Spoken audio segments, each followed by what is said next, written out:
My truck driving pals get irritated whenever I call a pickup a truck, and really annoyed that I labeled the first Titan XD a semi-truck because it was more than a half-ton and less than a 1-ton. And Nissan has released what I'll call the semi-semi version, a 5/8 ton XD without a Cummins badge or any hint of big truck soundtrack.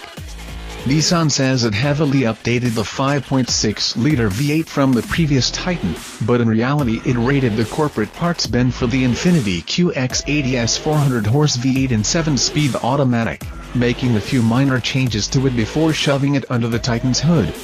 One could argue the primary benefit for selecting the 5.6 in the XD comes from shedding considerable mass, rather than a livelier drivetrain, a quieter cabin or the $5,000 saved over the Cummins option.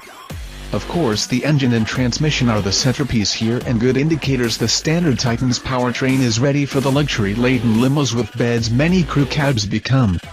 The hardware in the 5.6 is nearly identical to previous QX80 engines, direct injection with a variable valve timing and lift system that may eventually allow Atkinson cycle operation.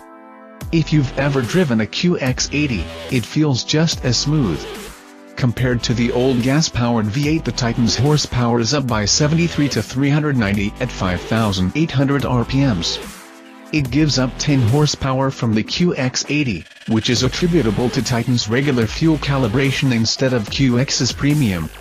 Torque isn't up as dramatically, an increase of 16 pounds-ft to 401 at 4,000 RPMs, but has a fatter, broader torque curve so it doesn't need to downshift as often. Every 5.6 is hot-tested at the Decherd, Tennessee assembly plant and it takes about 15 hours from the initial crank billet forging to reach the shipping door. The gas XD is clearly quicker than the diesel, at least when not towing at sea level. With no turbo to spill and much less reciprocating mass, the gasser's sharp throttle response is the first thing you notice. It is fully capable of skating the rear wheels on dry roads, winning the Green Light Grand Prix, or cleaning packed mud off the treads. Although the Jatco-sourced 7-speed has 2 overdrives, they're not as tall as the diesel 6-speeds ratios, so coupled with the gasser's much taller 3.36 to 1 axle ratio, highway cruising revs are just slightly lower. However, the 7-speed's much deeper first gear improves the crawl ratio 12%,